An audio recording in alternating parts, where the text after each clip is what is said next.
Hi to all students. आज की video section में हम बहुत इंपॉर्टेंट डिस्कशन करने वाले हैं क्लैट के बच्चों के लिए जो लगातार प्रिपरेशन कर रहे हैं, कई महीनों से तैयारी कर रहे हैं, मॉक टेस्ट दे रहे हैं, लेकिन वो फंस गए हैं।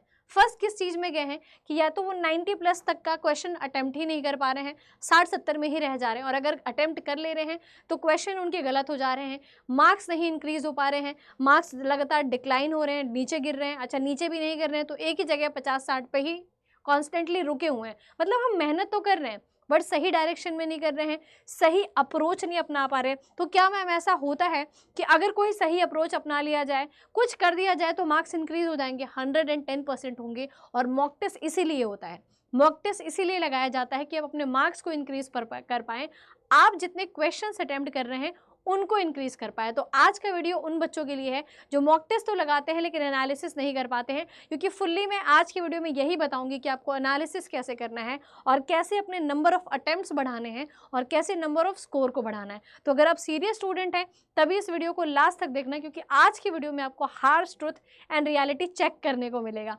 चलो शुरू करते हैं आज का वीडियो। जब बेटा आप मॉक टेस्ट लगाते हो तो आपको 3 टाइप की चीज़ें देखने को मिलती होंगी। सबसे पहला, कितने क्वेश्चन रॉन्ग करे, कितने क्वेश्चन राइट करे, कितने क्वेश्चन स्किप करे। ये मॉक टेस्ट देने के बाद की सिनेरियो है, ठीक है? ये तो सभी के सामने होता होगा।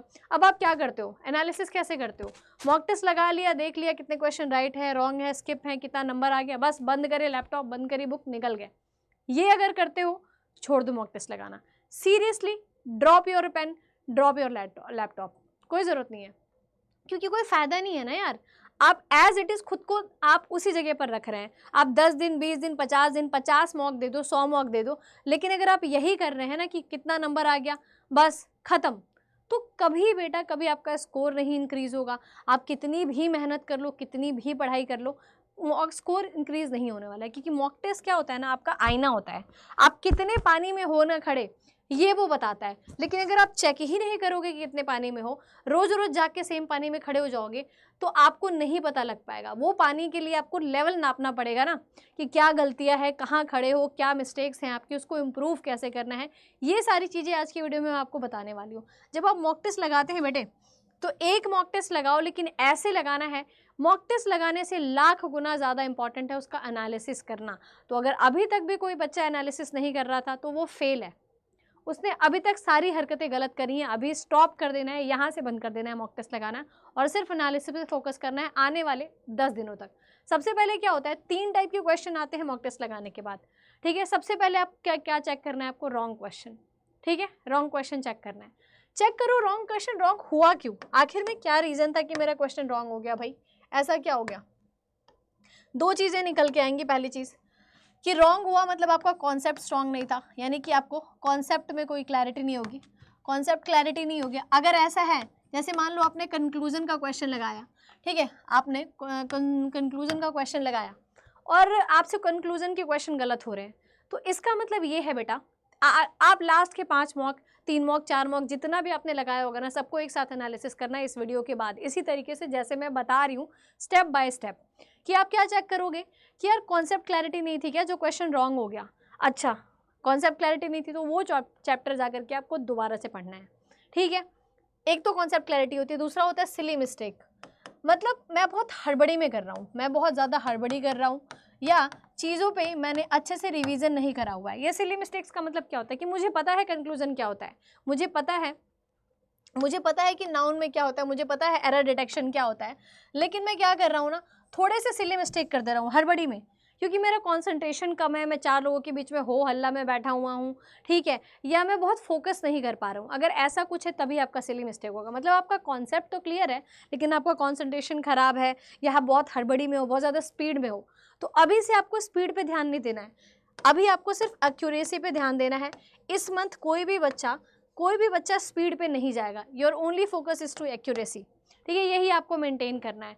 तो ये चीज़ें अगर आप कर रहे हैं, सिली मिस्टेक कर रहे हैं, तो उसको बंद करिए, नोट लगा दीजिए कि no silly mistake from now, ऐसे नोट बना के चिपका लो आगे, ठीक है? और अगर कॉन्सेप्ट क्लैरिटी नहीं है, रॉन्ग क्वेश्चन को अगर आप एनालिसिस नहीं कर रहे हैं बेटा, तो कोई फ़ायदा नहीं है मॉक टेस्ट देने का।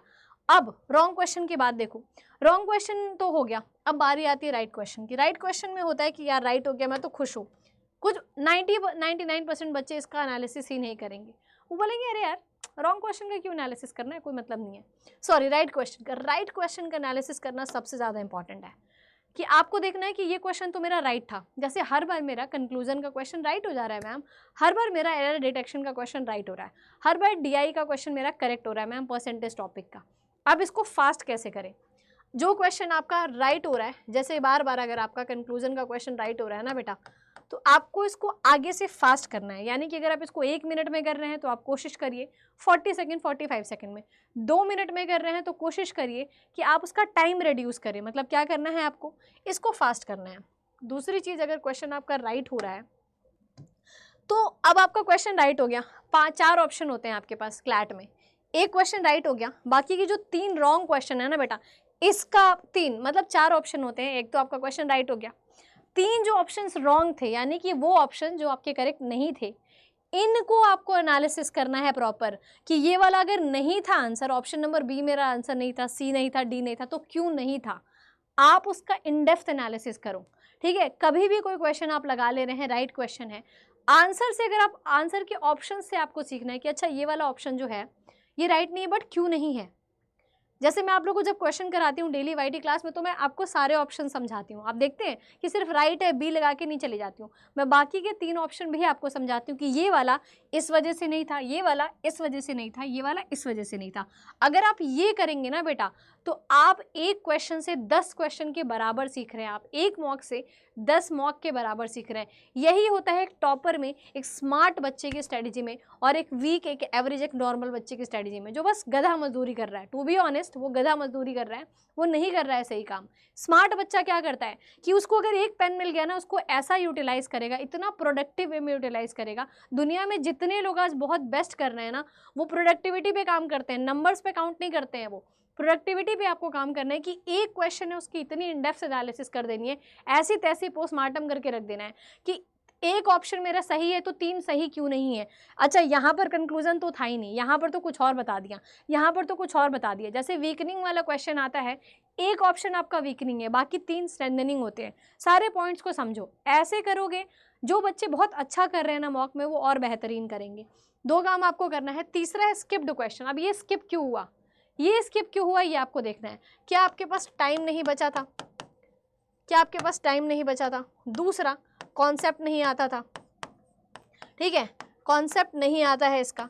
दोनों चीज़ें देखो, अगर कॉन्सेप्ट नहीं आता है तो इसका कॉन्सेप्ट सीखना शुरू करो।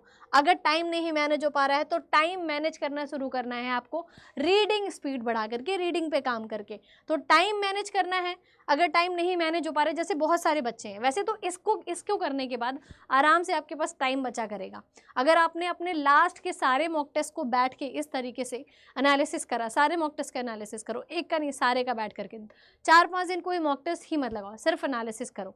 आप देखेंगे, आपको पता लगेगा ना कि आप पहले अगर 50 क्वेश्चन सॉल्व कर रहे थे ना, तो इसके बाद आप 60 सॉल्व करेंगे, इसके बाद आप 70, 80, 90, यानी कि 10 क्वेश्चन तो आराम से इंक्रीज होगा आपका अटेम्प्ट करने का, 10-15 क्वेश्चन, और साथ के साथ 5-6 नंबर भी इंक्रीज होंगे अगले ही मॉक टेस्ट में। आई प्रॉमिस यू, आप ही लोग आकर के यहाँ पर कमेंट करना ये स्ट्रेटजीज यूज़ करने के बाद। तो आई होप सो कि इतनी स्ट्रेटजी आप लोग के लिए बहुत ज़्यादा बेहतरीन होगी। ठीक है, अगर आप कोई बच्चा मॉक टेस्ट लेना चाहता है तो आराम से जा सकता है अड्डा के प्लेटफॉर्म पर। अगर आपके पास मॉक टेस्ट नहीं है तो आप जा सकते हैं और मॉक टेस्ट परचेस कर सकते हैं, क्योंकि मॉक टेस्ट लगाना हर एक बच्चे के लिए बहुत ज़रूरी है। अगर आप ऑनलाइन मॉक टेस्ट में कंफर्टेबल हैं, ऑनलाइन दीजिए। अगर आप ऑफलाइन देना चाहते हैं तो उसकी भी बुक है हमारे पास, मैं आपको दिखा देती हूँ।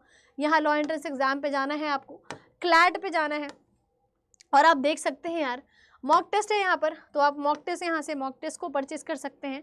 ठीक है, यहाँ पर आप देख सकते हैं ये रहा फ्री एस मॉक टेस्ट करके, ये काफ़ी अच्छा है, ये बुक आप ले सकते हैं। ठीक है, और ये दोनों के दोनों हैं आपके क्लैट के लिए। जैसे कि मैं इसको अगर आपको दिखा दूँ, ये ऑनलाइन है, ये भी ऑनलाइन ही है, टेस्ट सीरीज़ है। जैसे ये वाला देख लो, अल्टीमेट वाला है, तो यहाँ पर बाय नाउ पे टैप करना है, आपको कोड लगाना है SM लाइव। अगर आप इस तरीके से सिर्फ 10 मॉक टेस्ट भी लगा लिए ना बेटा, तो बाकी बच्चे जो 30-40 मॉक टेस्ट लगाएंगे ना, उससे भी ज़्यादा आपको फ़ायदा मिल जाएगा। 5000 का कोर्स है, अगर आप SM लाइव कोड लगाएंगे तो आपको 3000 में पड़ जाएगा। तो आई होप सो ये वीडियो आप सभी के लिए बहुत हेल्पफुल रही होगी। एंड आपके कमेंट, आपके मार्क्स कितने आ रहे हैं सभी बच्चे कमेंट करेंगे, और कितने क्वेश्चन आप अटेम्प्ट कर पा रहे हैं ये भी सभी के सभी बताएंगे। और आपको चाहिए कि मैं मॉक टेस्ट अटेम्प्ट करने की स्ट्रेटजी लेके आऊँ, तो वो भी आप कमेंट करिएगा। Thank you very much.